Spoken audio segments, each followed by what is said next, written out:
नमो तस्स भगवतु अर्हतु सम्मा सम्बुद्दस्स। नमो तस्स भगवतु अर्हतु सम्मा सम्बुद्दस्स। नमो तस्स भगवतु अर्हतु सम्मा सम्बुद्दस्स। दुःखपत्ता च निर्दुःखा भयपत्ता च निर्भया शोकपत्ता च निःशोका होन्तु सर्वे पिपानिनो। एतावता च अम्बे सम्पदं पुण्यसम्पदं सर्वे देवानुमोदन्तु सर्वसम्पत्तिसिद्धिया। दानं ददन्तु श्रद्धाय शीलं रक्षन्तु सर्वदा। भावनामृता होन्तु गच्छन्तु देवतागता। सर्वे बुद्धा बलप्रतापच्चेकानं च यं बलं अर्हन्तानं च तेजेन रक्षं वन्दामि सर्वसु। आकाशट्ठा च भूमट्ठा देवानागमनिद्रा पुण्यं तं अनुमोदित्वा चिरं रक्षन्तु बुद्धशासनम्। आकाशट्ठा च भूमट्ठा देवानागमनिद्रा पुण्यं तं अनुमोदित्वा चिरं रक्षन्तु बुद्धदेशनम्। आकाशट्ठा च भूमट्ठा देवानागमनिद्रा पुण्यं तं अनुमोदित्वा चिरं रक्षन्तु त्वं परन्ति। सब्बीतियो विभजन्तु सर्वरोगो विनश्यतु। माते भवतु अन्तरायो सुखी दीर्घायुको भव। भवतु सर्वमङ्गलं रक्षन्तु सर्वदेवता। सर्वबुद्धानुभावेन सदा शुद्धि भवन्तु ते। भवतु सर्वमङ्गलं रक्षन्तु सर्वदेवता। सर्वधर्मानुभावेन सदा शुद्धि भवन्तु ते। भवतु सर्वमङ्गलं रक्षन्तु सर्वदेवता। सर्वसङ्घानुभावेन सदा शुद्धि भवन्तु ते। अभिवादनशीलस्य नित्यं वर्धपचायिनो चत्वारो धम्मा वर्धन्ति आयुर्वन्नो सुखं वलन्ति। साधु साधु साधु। आज आप सभी लोगों के द्वारा सामूहिक रूप से दिए गए भोजन दान के पुण्य के प्रताप से आप सभी लोगों की सारे प्रकार की आपत्ति विपत्ति, सारे प्रकार की विघ्न बाधा दूर हो। सभी लोगों का कल्याण सदे, सभी लोग दुख से मुक्त हों, निर्वाण गति की ओर अग्रसर हों, ऐसी कामना करते हैं। सर्वप्रथम महाकारुण्य सम्यक संबुद्ध को त्रिवार वंदन करते हुए तदोपरांत परम पूज्य बोधसत्व बाबा साहब डॉक्टर भीमराव अम्बेडकर जी के प्रति कृतज्ञता का भाव प्रकट करते हुए तदुपरांत श्रद्धावान उपासक, श्रद्धावान उपासिकाओं और बच्चों, आप सभी के प्रति मंगल मैत्री की भावना प्रकट करते हुए आज सर्वप्रथम आप सभी लोगों को सावन की अमावस्या की उपोषित की हार्दिक मंगल कामना। यह 8 अष्टांग उपोषित, 8 अंगों से उपोषित पालन करना अनंत कल्याणकारी होता है। उपोषित पालन करने वाले अखंडित रूप से पालन करते हैं तो वो कभी मनुष्य होने से नीचे नहीं जाते, ऊपर ही जाते हैं। उनकी नीचे का रास्ता बंद कर देते हैं। ऐसा भगवान बुद्ध ने कहा है कि उपोषितधारी कभी भी अपाय गति में नहीं जाता, अपाय गति से बचता है। बाकी जो सामान्य जन हैं, जो उपोषित के महत्व को नहीं समझते, उपोषित के पुण्य फल को नहीं समझते, तो वह अकुशल कर्म जब उनसे होते हैं तो अपाय गति में भी जाते हैं, दुर्गति में भी जाते हैं। लेकिन उपोषितधारी जब उपोषित का पालन करता है, कहीं कुछ गलतियां भी हो जाती हैं, फिर भी वह नीचे की गति में नहीं जाता। ऐसी भगवान बुद्ध की शिक्षा है। आहार उपोषित पालन करना चाहिए, ठीक प्रकार से पालन करना चाहिए। अपने दिन भर के मानसिक, वाचिक, शारीरिक कर्मों को निगाह रखनी चाहिए, पहरेदारी करनी चाहिए। उपोषित वाले दिन ठीक प्रकार से पहरेदारी करनी चाहिए अपने मन के कर्मों पर, वाणी के कर्मों पर और शरीर के कर्मों पर। उपोषित संयम का जीवन है। उपोषित पालन करना कोई ऐसा नहीं है कि बंते जी ने शील बुलवा दिए, हमने बोल लिए, अब हम उपोषणधारी हो गए और हम अब एक समय भोजन करेंगे और उपोषण का पालन हमारा पूरा हो जाएगा। बहुत सारे लोगों का यही मानना रहता है कि उपोषण वाले दिन एक समय भोजन करते हैं तो हम उपोषणधारी हो जाते हैं। वास्तविकता में ऐसा नहीं है। भोजन के साथ साथ जो बातें जुड़ी हुई हैं, जो शील हैं, उन शीलों को अब एक समय भोजन करना, बेकाल भोजन का एक शील का पालन कर लिया, बाकी 7 शील तो बाकी बचे रहते हैं ना, तो कैसे उपोषणधारी हुए। उपोषणधारी प्रत्येक शील का प्रतिक्षण संयम रखता है, ख्याल रखता है। कोई भी शील ना मन से, न वाणी से, ना शरीर से खंडित ना होने पाए, ऐसा भरसक प्रयास करता है, प्रयत्न करता रहता है कि कोई शील टूटने न पाए। गृहस्थ जीवन में जीते हुए कभी कभी होश चला जाता है तो कोई शील टूट जाता है, कमज़ोर पड़ जाता है। ऐसी स्थिति में भी इस प्रकार की भावना न लेके आएँ, करे ये वाला शील तो टूट गया, अब हमको इस शील की कोई परवाह नहीं करनी है, बाकी शील की रक्षा करनी है। ऐसा नहीं है। जो शील टूटा, कमज़ोर हुआ, पुनः फिर वहाँ से जोड़ने का प्रयास करें। गलती हुई, क्षमा याचना करें और पुनः उसको जोड़ने का प्रयास करें। कभी कभी होश नहीं रहता तो ऐसा हो जाता है। गृहस्थ जीवन है, गृहस्थ जीवन बहुत मतलब दुष्कर जीवन होता है। बहुत सारे जंजाल इस शरीर से लगे हुए होते हैं। हम जैसे सन्यासियों का जीवन, गृह त्यागियों का जीवन, ये जो सांसारिक जंजाल से दूर रहते हैं। गृहस्थ जीवन में बहुत सारे सांसारिक जंजाल हैं, उन्हीं में जकड़ा हुआ रहता है। आसक्ति में, राग में, द्वेष में, मोह में मन फंसा हुआ रहता है। इसी कारण कोई न कोई शील कमज़ोर पड़ जाता है। लेकिन हमेशा सजग रहें। उपोषण वाले दिन अपने शीलों के प्रति कोई भी शील कमज़ोर ना पड़ने पाए, क्योंकि अखंडित शील ज़्यादा कल्याणकारी होता है। पिछले कई बार में भगवान बुद्ध की देशना के आधार पर अखंडित शील के परिणाम बताए हैं। क्योंकि शील तो पालन करते ही हैं, लेकिन खंडित हो जाते हैं। खंडित होने पर जो हमको परिणाम मिलने चाहिए जिस प्रकार के, उनसे वंचित रह जाते हैं। अगर अखंडित रख पाते हैं तो अनंत कल्याण करते हैं अपना, अपने वर्तमान के जीवन का और अपने भविष्य के जीवन का। तो इसलिए निरंतर प्रयास करते रहें कि कोई भी शील हमारा खंडित ना होने पाए। और खंडित हो भी जाए तो घबराने का नहीं है। एक जीवन नहीं है, जाने कितने जीवन के संस्कार साथ लिए चल रहे हैं। बहुत सारे जीवन के संस्कार साथ में लगे हुए हैं। इसी कारण से प्रयास करते हैं, कभी कभी प्रयास विफल होता है, कोई बात नहीं।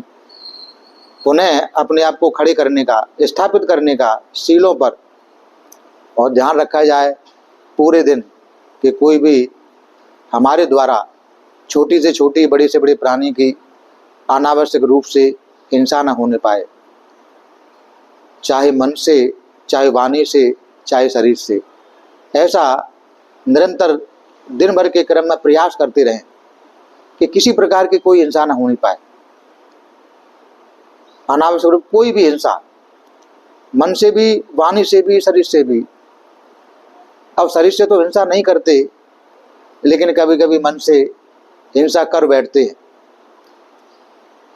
शील का, उपोषण शील का हमने लिया हुआ है और कोई हमारा द्वेषी आदमी हमारे सामने आ गया, सामने पड़ गया द्वेषी आदमी, जिससे हमको गहरा द्वेष है, तो उसके बारे में हमारे मन में दुर्भावना जन्म ले लेती है, क्योंकि पुराना संस्कार है। ऐसी स्थिति में अगर शील का पालन करना चाहते हैं तो दुर्भावना की जगह मैत्री भावना का जन्म हो। तुम जैसे भी हो, मेरे विरोधी हो, तुम्हारा भी कल्याण हो, तुम्हारा भी कल्याण हो, ऐसी भावना मन में स्थान बने। मैत्री भावना को स्थान दें द्वेष भावना की जगह, तो शील को पालन करने में मजबूती मिलेगी। दूसरा,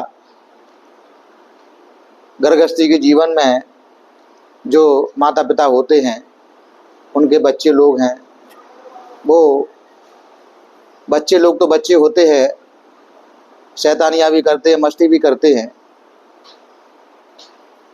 कोई जीव जंतु वगैरह होते हैं, पर पक्षी वगैरह होते हैं, लोग पालते हैं, बहुत सारे ऐसे हैं। कुत्ते वगैरह होते हैं, वो भी जब उपनिषद का पालन करते हैं उस समय अगर वो भी कुछ शैतानियाँ करते हैं, कुछ मस्तियाँ करते हैं, तो उपनिषद के पहले आगे पीछे हम उनको डांटते भी है, फटकारते भी है, बुरी बुरी बात कर लेते हैं अपने बच्चों से कि तुझ पर मरा नहीं जाता। तमाम प्रकार की ऐसी बातें बच्चों से कर लेते हैं।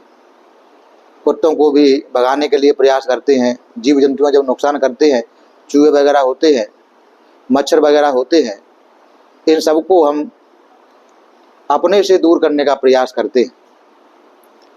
उपोषद वाले दिन इनके प्रति भी मैत्री भावना का अभ्यास करना है, क्योंकि अगर इनको भगाने के चक्कर में लग जाएंगे तो अपने द्वेष को बढ़ाने लग जाएंगे और शील हमारा परिशुद्ध नहीं रह पाएगा। तो मैत्री भावना का अभ्यास करने से एक दिन की बात जब आदमी संयम करता है तो कर जाता है।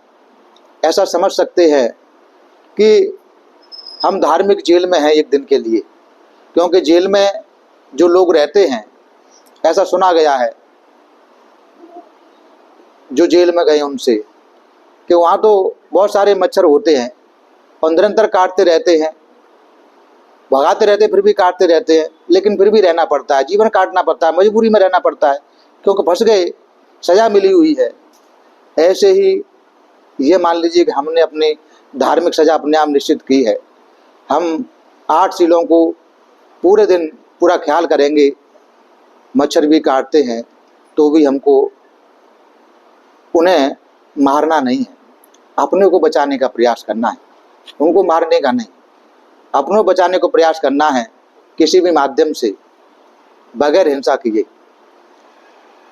तो हम इस शील को, पानातिपाता वीरमणि शील को अखंडित करने के लिए निरंतर प्रयासरत रहेंगे, अगर हम इस प्रकार से संयम रख पाते हैं पूरे दिन भर। ऐसे ही दूसरा शील है, इसका भी बड़ा ख्याल करना है।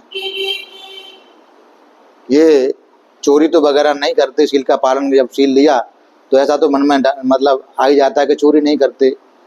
जो धर्म के रास्ते चलते हैं तो चोरी की प्रवृत्ति उनकी नहीं होती, वो किसी भी माध्यम से चोरी की भावना उनके अंदर नहीं होती, लेकिन बगैर दिए लेना हो जाता है, यह अकुशल कर्म बन जाता है। बहुत सारी ऐसी बातें हैं जिनमें संयम नहीं रख पाते, होश नहीं रख पाते और दूसरे की वस्तुओं को हम ले लेते हैं। चाहे थोड़ी देर के लिए काम पड़ने के लिए लिया कि अभी काम निकाल के उनको वापस कर देंगे, इस भावना से लिया। काम उद्देश्य चोरी का नहीं है, मन में दुर्भावना नहीं है किसी वस्तु चोरी करने की, लेकिन केवल ख्याल इतना ही है कि हमको काम पड़ा है, हमने ले लिया, लेकिन जिसकी वस्तु उसको बोला नहीं, उसको बताया नहीं, पूछा नहीं। इस वजह से जिसकी वस्तु जाएगी उसका मन दुर्भावना से भर जाएगा, द्वेष से भर जाएगा, उसके चित्त को मैला करने का काम करेंगे, दूसरे के मन को अशांत करने का काम करेंगे, यानी अकुशल कर्म के भागी बन जाएंगे। तो ये शील अखंडित नहीं रह पाएगा, चाहे अपने की हो चाहे दूसरे की हो। जब हमने उपोषद शील ग्रहण किए हैं तो हमें निरंतर इस बात का ख्याल करना है कि किसी की वस्तु को हमें बगैर किसी बताए, बगैर पूछे, बगैर बोले लेना नहीं है। आवश्यकता पड़ने पर ले सकते हैं, बोल के ले सकते हैं, बता के ले सकते हैं, अथवा कह के ले सकते हैं। वस्तु वाला नहीं भी है तो भी घबराने का नहीं कि जाने किसकी वस्तु को पता नहीं। वस्तु वाला नहीं है, कोई दूसरा है, उसको बोल सकते हैं कि भाई किसी की वस्तु है ये, मुझे काम पड़ा है, मैं अभी काम निकाल कर वापस कर दूंगा।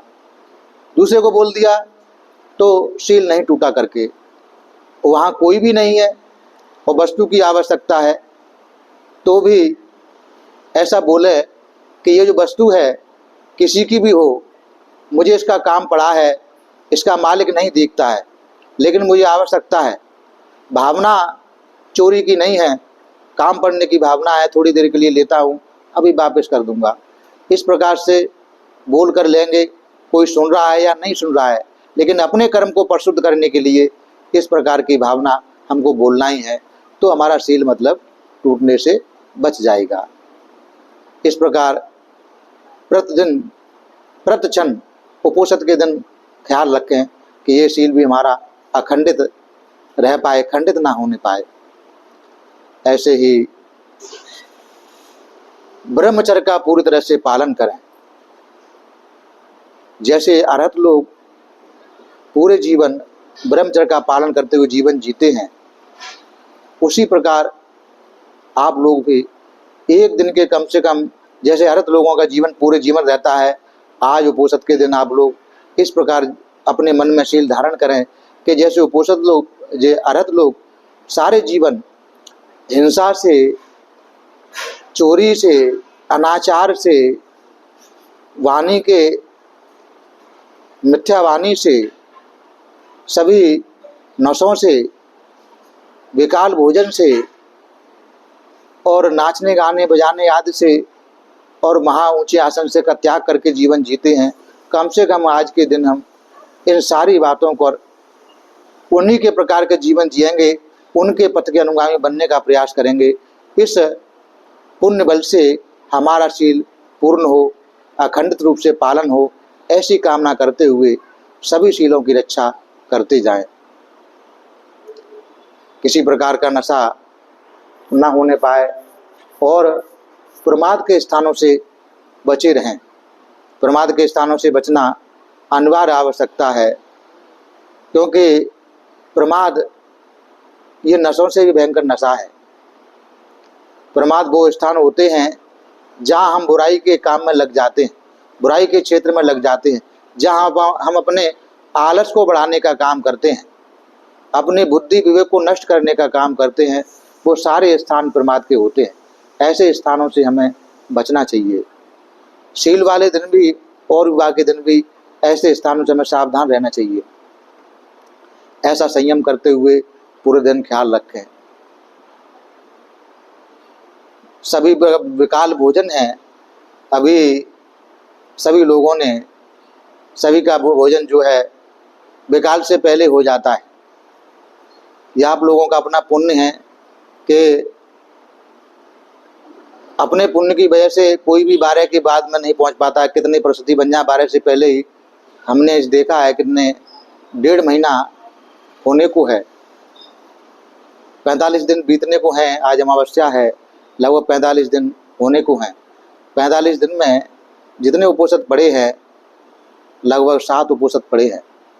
7 उपोषित में सभी का भोजन जो है 12 से पहले ही समाप्त हुआ है, 12 के बाद में नहीं पहुँचे। तो विकाल भोजन का तो सही प्रकार से ख्याल हो रहा है, पालन हो रहा है। शाम को भी पूरे दिन कुछ ग्रहण ना करें, वो ज़्यादा अच्छा है। शरीर को ज़्यादा आवश्यकता है, हारी बीमारी है, कोई तकलीफ रहती है, तो शील कमज़ोर करना पड़ने की आवश्यकता रहती है। तो जिनको आवश्यकता है, ज़्यादा आवश्यकता है, वही कमज़ोर करें। बाकी लोग पूरे दिन संयम करें, वो ज़्यादा कल्याणकारी है।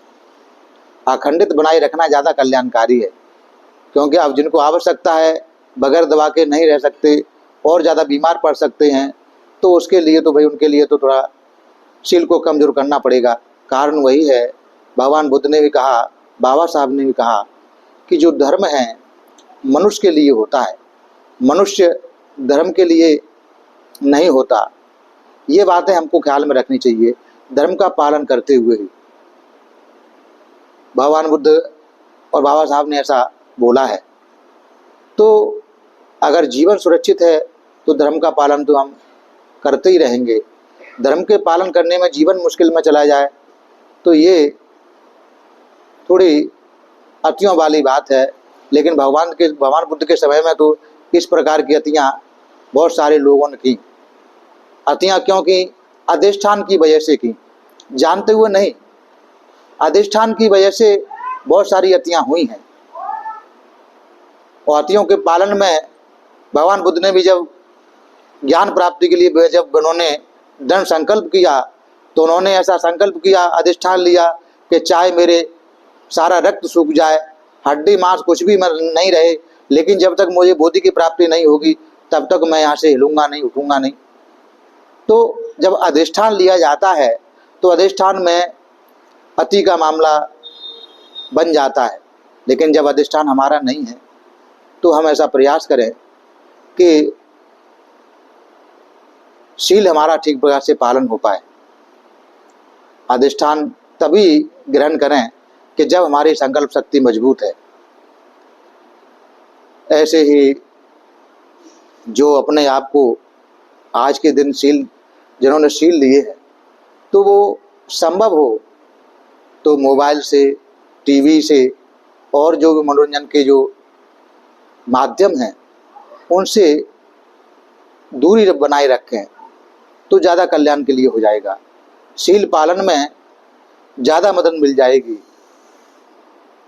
ऐसा इसलिए कि मोबाइल पास में है तो किसी का फ़ोन आया, किसी का मैसेज आया, किसी का कुछ आया, खोल के देखेंगे, उसके बाद उसे और ज़्यादा देखने लगेंगे। हाथ में है तो उसे और भी उसमें देखने लगेंगे। ऐसे ही टीवी है, खोल के देख लिया, एक चैनल देखा, बाकी भी चैनल मतलब धीमे धीमे देखने लगेंगे। आसक्तियाँ बढ़ती जाती हैं ना, इस कारण से दूरी बनी रहेगी तो फिर ज़्यादा मतलब उसके लिए ख्याल मन में नहीं रहेगा। पूरे जन इस चीज़ों का पालन करते हुए सोना भी हो तो सामान्य आसन पर, धरती पर या सख्त आसन पर लेटने का प्रयास करें। संभव हो ध्यान करें, जितने समय ध्यान कर सकते हैं। धार्मिक पुस्तकें हैं तो धार्मिक पुस्तक का अध्ययन करें। सूत्र पठन की पुस्तकें हैं तो सूत्र पठन करें। धार्मिक चर्चा करें आपस में और दान करें। अपने चित्त में क्रोध को स्थान न आने दें, क्योंकि देवता जो बनते हैं, देवता कहीं बाहर से नहीं बनते। हम और आप सभी में से ही देवता मतलब तैयार होते, देवी देवता। उपोषद के पालन से और उस के साथ में और बातें जुड़ी होती, उनके पालन से कोई भी मनुष्य देवता बन सकता है। भगवान बुद्ध ने बोला भी, हमने बताया भी है कि जब उपोषद का पालन करने वाला देवों की संगति जा सकता है, ब्रह्मा की संगति में जन्म ले सकता है, उपोषद के पालन करने वाले के लिए बहुत सारे दरवाजे खुले हुए होते हैं। तो देवताओं का दरवाजा खुला हुआ होता है। इसीलिए हमें ये सारी चीज़ों को ख्याल करते हुए जीवन को जिएं। पुण्य समय पाने पर अपनी यथासंभव यथाशक्ति दान धर्म भी करने का काम करना चाहिए, क्योंकि दान देना धर्म के क्षेत्र में प्रवेश करने जैसा है। भगवान बुद्ध ने दान की बड़ी प्रशंसा की है। इस शीलों के बारे में एक बार बहुत सारे उपासक भगवान बुद्ध के पास आते और उपोषद वाले दिन आते हैं, भगवान बुद्ध से उपोषद की धर्म कथा सुनने के लिए आते हैं। भगवान पूछते हैं उपासकों, क्या आप लोगों का आज उपोषद का व्रत रखा है? कि हाँ बनते, हमने उपोषद का व्रत रखा है। अच्छा किया जो आप लोगों ने उपोषद व्रत धारण किया है। पुराने लोगों को भी आधे उपोषद के प्रताप से बहुत ज़्यादा यश प्राप्त हुआ था। इतना कहा, इतना कहने पर सभी उपासक उपासिकाओं ने भगवान से यह जानने की विनती की कि बनते भगवान, पुराने समय में कैसे उपोषद के पालन से यश प्राप्त हुआ था। तब भगवान बुद्ध पूर्व जन्म की कथा सुनाते हैं कि पूर्व समय में वाराणसी में ब्रह्मदत्त के राज्य करने के समय वे श्रद्धावान राजा दान, शील तथा उपोषद कर्म में अप्रमादी था। उसने दूसरे अमात्य आदियों से भी दान का अनुमोदन कराया, किंतु उसका पुरोहित था जो कि चुगलखोर, रिश्वतखोर और मुकदमे का गलत निर्णय करने वाला था।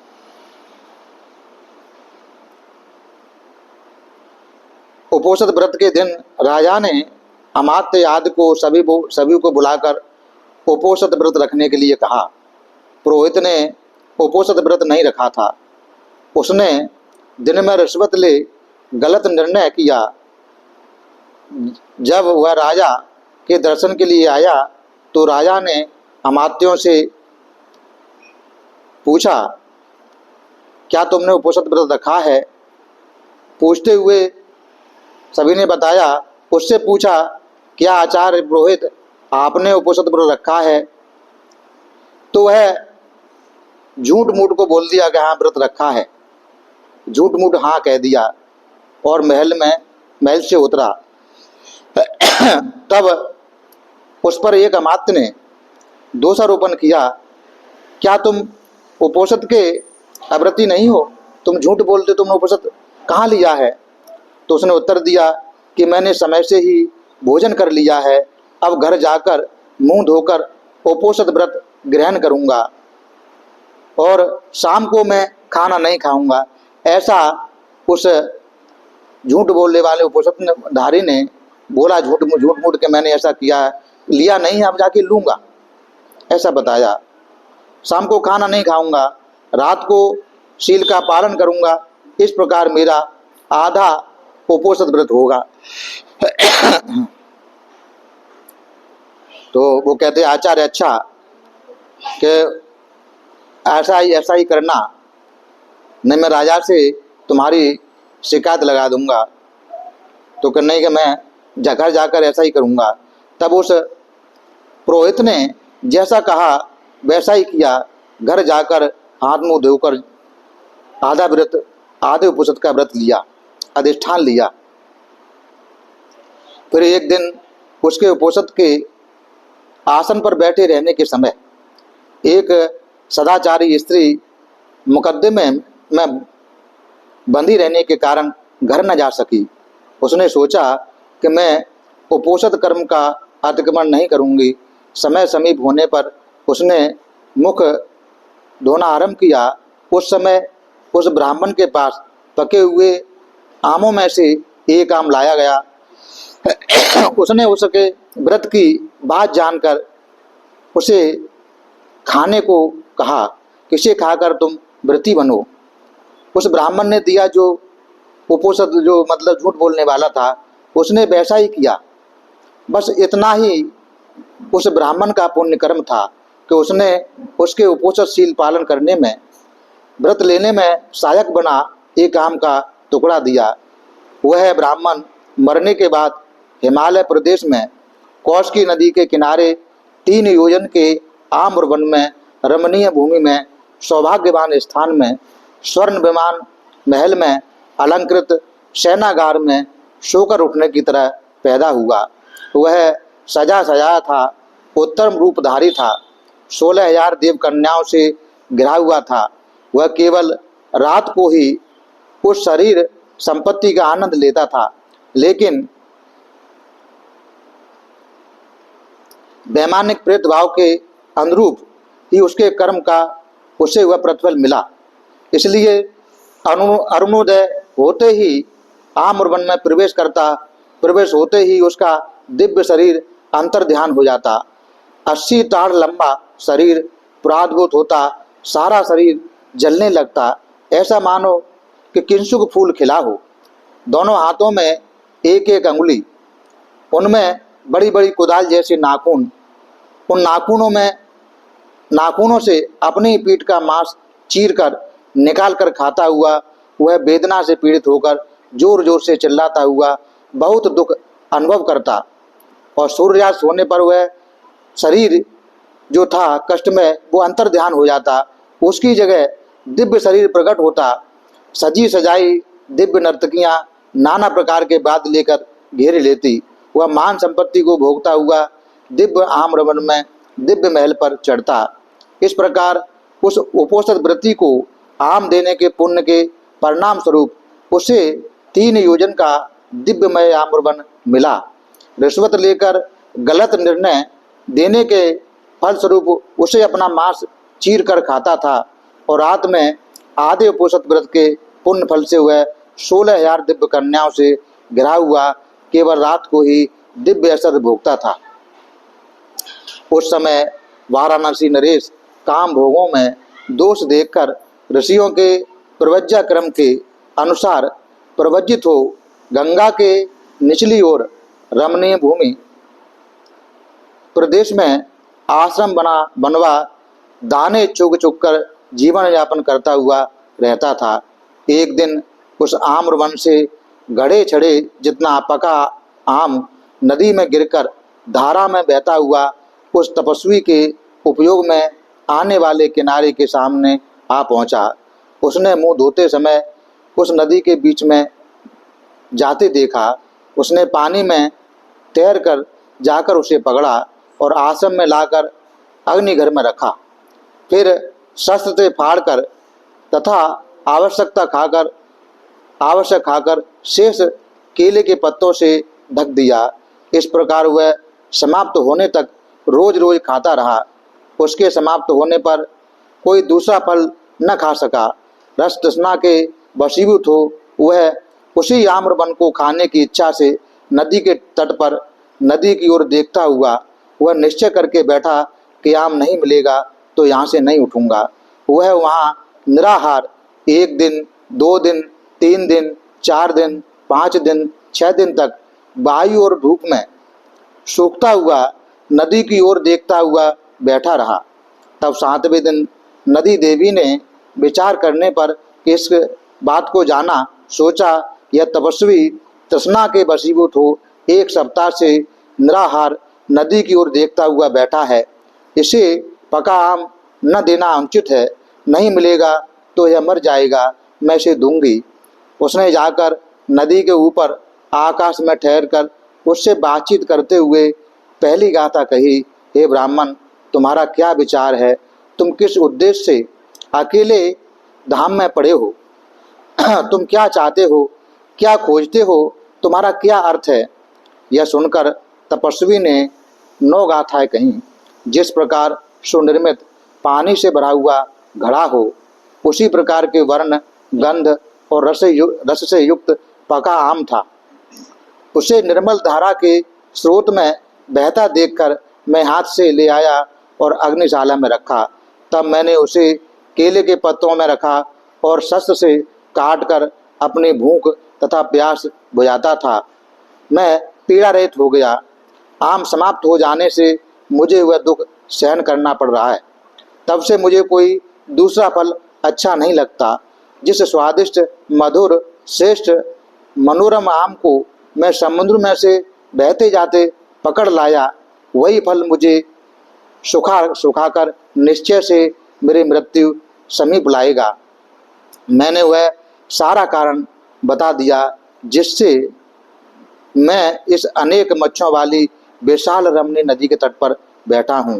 हे उपस्थित देवी, अब तुम मुझे बताओ कि तुम कौन हो और हे कल्याणी, यहाँ तुम्हारा आगमन कैसे हुआ? सोने की मूर्ति के समान, व्याधि के समान हे गिरवन कुमारी, देवलोक में जो देवताओं की परिचारिका हैं और जो मनुष्य लोक में रूपवान स्त्रियां हैं, उनमें से कोई भी न देवलोक में, न गंधर्व लोक में, न मनुष्य लोक में तेरे समान रूपवान नहीं है। तू मेरे द्वारा पूछी गई है, इसलिए हे सुंदर अंगों वाली, तू अपना नाम और गोत्र मुझे बता। तब देवी ने 8 गाथाएं कहीं। हे ब्राह्मण, तू रमणीय कोसी नदी के किनारे बैठा है। मेरा निवास स्थान बाढ़ वाली नदी में है। नाना प्रकार के वृक्षों से घिरे हुए अनेक गिरकंदर मुझे ही प्रमुख मानते हैं और मेरे ही पास आते हैं। न केवल गिरकंदरा, किंतु वनों से आने वाली, नील वर्ण जल लाने वाली, नागों को प्रसन्न करने वाली नदियाँ भी आकर मुझे भरती हैं। वे आम, जामुन, कटहल, निप, ताड़, गूलर आदि बहुत से फलों को निरंतर बहाकर लाती हैं। दोनों किनारों पर जो भी फल पानी में गिरता है वो निसंदेह धारा के वशीभूत हो जाता है। हे मेधावी, हे बहुत प्रज्ञावान, मेरी बात सुनो। इसे जानकर हे राजन, आसक्ति करना योग्य नहीं है, उसका निषेध करना चाहिए। हे राजश्री, हे राज्य की अवृद्धि करने वाले, तू जो तरुण होकर आम के लोभ के वशीभूत हो मरने की इच्छा करता है, इससे तो तुझे विचारवान नहीं मानती हूँ मैं। उसके पितर, उसके देवताओं सहित गंधर्व और संयता तथा विचारवान ऋषिगण निश्चय पूर्वक जान लेते हैं। तब तपस्वी ने 4 गाथाएं कहीं कि इस प्रकार सभी धर्मों का ज्ञाता सभी धर्मों को जान कल्याणी का विनाश जानकर अपने पाप की वृद्धि का कारण नहीं होता, यदि वह प्राणी वध की बात नहीं सोचता। ऋषिगण में प्रसिद्धि प्राप्त होने पर और उस प्रकार लोक द्वारा ज्ञात होने पर अशोभन भाषा द्वारा मुझ पर पाप का दोषापन करता है। हे सुंदरी, यदि मैं तेरे तट पर मरूंगा तो निश्चय से लोग तुम्हारा अपमान करेंगे, इसलिए तुम इस पाप कर्म से बचे, लोगों द्वारा तुझे अपमान न मिले। यह सुन देव कन्या ने 5 गाथाएं कहीं। हे असहनीय को सहन करने वाले राजा, मुझे यह बात ज्ञात हो गई कि मैं तुझे आम के साथ अपने आप को भी देती हूँ। तू त्यागने में दुष्कर काम भोगों को छोड़कर शांति और धर्म में स्थापित हो। जो पूर्व बंधन से मुक्त हो फिर किसी तृष्णा के बंधन में बंध जाता है, वह अधर्म आचरण करता है और उसका पाप बढ़ता है। आ तुझे वहीं पहुंचा दूंगी, तू उत्सुकता रहित हो, मैं तुझे शीतल स्थल पर पहुंचा दूंगी, उत्सुकता रहित हो विहार कर। हे नरेंद्र, वह पुष्पों के रस से मदमस्त हुए पक्षियों का निवास स्थान है, क्रौचों का, मयूरों का, कोयटी का तथा मधुशालीन दिव्य पक्षियों का और हंसों के समूह कुंजन करते हैं वहाँ, तथा वहाँ कोयल गान होता है। यहाँ आम ऐसे हैं कि जिनकी डालें फलों से बाहर से झुकी हैं, जो मोर की अधिकता से साली की पराल के समान हैं, पके ताड़ वालों के समान लटके हुए हैं। इस प्रकार आम्रवन की प्रशंसा कर उस तपस्वी को वहाँ उतारा। फिर इस आम्रवन में आम खाकर अपनी तृष्णा की पूर्ति कर वह चली गई, उसकी तृष्णा की पूर्ति कर वह चली गई। तपस्वी आम खाकर तृष्णा की पूर्ति कर आम्रवन में विश्राम किया। वहाँ आम्रवन में विचरते समय उस प्रेत को दुख भोगते देखकर वह कुछ न कह सका, किंतु सूर्यास्त होने पर दिव्य कन्याओं द्वारा घिरे हुए उसे दिव्य संपत्ति भोगते देखकर उसने 3 गाथाएं कहीं। तू रात को तो दिव्य मालाधारी होकर, दिव्य वेशधारी होकर, दिव्य आभूषणधारी होकर, दिव्य अंगों से युक्त होकर तथा चंदन लिप्त होकर नाना प्रकार के विषयों में रमन करता है, किंतु दिन में वेदना को भोगता है। ये तेरी 16,000 दिव्य स्त्रियां जो नौकरानियां हैं, तू ऐसा महाप्रतापी है, किंतु तू साथ ही ऐसा रोमांचकारी दुख भी भोगता है। तूने पूरे पूर्व जन्म में ऐसा अपने आप को कष्ट देने वाला कौन सा पाप कर्म किया है जिसके कारण तू अपने ही पीठ की मांस को खाता है। प्रेत ने उसे पहचान कर उत्तर दिया कि मुझे नहीं पहचानते, मैं तुम्हारा पुरोहित था। वह मेरी रात की दिव्य सुखानुभूति जो सुख भोगता हूँ, तुम्हारे आश्रय से किए गए आधे उपोषित के व्रत का पुण्य का परिणाम है, और वह दिन की जो दुख का अनुभव करता हूँ वो मेरे द्वारा किए गए पाप का ही परिणाम है। मैंने तुम्हारे न्यायाधीश के पद पर नियुक्त होने पर रिश्वत लेकर झूठा निर्णय दिया। उस दिन के किए गए पाप कर्म के फल के स्वरूप यह दुख मैं भोगता हूँ। दिन में अपने ही पीठ के मांस को खाता हूँ। और इतना कहकर 2 गाथाएं कहीं। वेद आदि का अध्ययन करके काम भोगों में फंसे रहने के कारण मैंने चिरकाल तक दूसरों का अहित किया है। जो चुगलखोर होता है उसे इसी प्रकार अपनी पीठ का मांस नोच नोच कर खाना पड़ता है, जिस प्रकार इस समय मैं खाता हूँ। यह कहकर उसने तपस्वी से प्रश्न किया कि तुम यहाँ कैसे आई। तपस्वी ने विस्तार पूर्वक सारी कथा कह सुनाई। बनते अब यहीं रहें, न जाएं कि नहीं रहूँगा, आश्रम को ही जाऊँगा। प्रेत ने बनते अच्छा, मैं निरंतर पका आम सेवा में पहुँचाता रहूँगा कहकर अपने प्रताप से आश्रम में ले जाकर उतारा। फिर उत्कंठा रहित होकर यहीं रहे ऐसी प्रतिज्ञा लेकर चला गया। उसके बाद से प्रेत नियम पूर्वक पाका आम सेवा में पहुंचाता रहा। तपस्वी उसे खाते रहकर योग विधि की सहायता से ध्यान लाभी हो ब्रह्मलोकगामी हुआ। भगवान ने उपासकों को यह धर्म देशना सुना, कहा, आर्य सत्यों को प्रकाशित किया। जातक का मेल बिठाया, सत्यों के प्रकाशन के अंत में कोई श्रोतापन्न हुआ, कोई सक्रातागामी हुआ, कोई अनागामी हुआ। उस समय वह देवी उत्पल वर्णा थी और तपस्वी मैं ही था। तो देखिए, सिर्फ एक बार आदि उपनिषद पालन करने का इस पापी पुरोहित को मृत्यु के बाद प्रेत होकर भी रात में इतना दिव्य सुख मिला। उपनिषद पालन करने वाली एक महिला को एक आम का फल देने के पुण्य के प्रताप से 3 योजन बड़े दिव्य आम का वन मिला। तो आप लोग जीवन भर हर उपनिषद के दिन उपनिषद सुरक्षा करते रहें तो आपको जाने क्या क्या सुख मिलेंगे, ऐसा भगवान कहते हैं। तो उपनिषद का पालन कितना कल्याणकारी होता है। उपनिषद के प्रताप से वह जो चुगलखोर था और झूठे फैसले करता था, उस भगवान बताते हैं, ये जातक कहानियों का एक कहानी है जिसमें जो राजा होते बाद में तपस्वी बने वो बोधिसत्व होते हैं। उन्हीं के राज्य में वह तपस्वी जो पुरोहित था, चुगलखोर रिश्वतखोर, वह पैसे लेकर झूठे मुकदमे का फैसला करता था। राजा था जो बोधिसत्व थे, सबसे उपनिषद की प्रेरणा देते थे, सभी लोग उपनिषद करते थे, लेकिन वह झूठा बोलने वाला था। जब राजा ने पूछा तो राजा के सामने झूठ बोल दिया तो दूसरे लोगों ने कहा कि तू झूठ क्यों बोलते हो। कहे मैं झूठ नहीं बोलता, अब मैं जाके आधा उपनिषदधारी बनूंगा। तो करोगे तो ठीक रहेगा ना, हम राजा से कह देंगे। जब ऐसा उन्होंने सुना तो उस चुगलखोर ने संकल्प कर लिया, अधिष्ठान ले लिया आदि उपनिषद पालन करने का, और उसने आदि उपनिषद का पालन किया, ठीक प्रकार से किया। मरने के बाद वह प्रेत बनकर पैदा हुआ, क्योंकि रात में वो शील का पालन करता था तो रात में उसे दिव्य सुख भोगने को मिलता था। दिन में वह गलत फैसला करता था, उसकी वजह से उसे अपना मांस खाना पड़ता था, अपने पीठ से अपना मांस खाना पड़ता था। और वह उसे इतना 16,000 नौकरानियाँ मिली।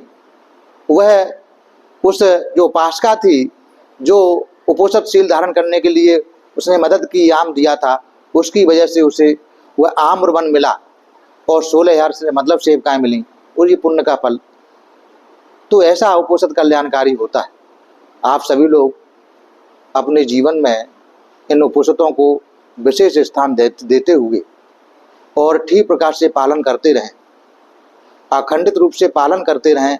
ये सारे उपनिषद आपके जीवन को ऊंचा उठाने का काम करें। इन उपनिषद के पालन से आप सभी लोगों के जीवन से सारे प्रकार की आपत्ति विपत्ति, सारे प्रकार की विघ्न बाधा दूर हो। ये उपनिषद का पालन आपके वर्तमान जीवन को सुखमय बनाए, भविष्य के जीवन को सुखमय बनाए, आपको सभी वो दिव्य ऐश्वर्य संपत्ति प्राप्त हो।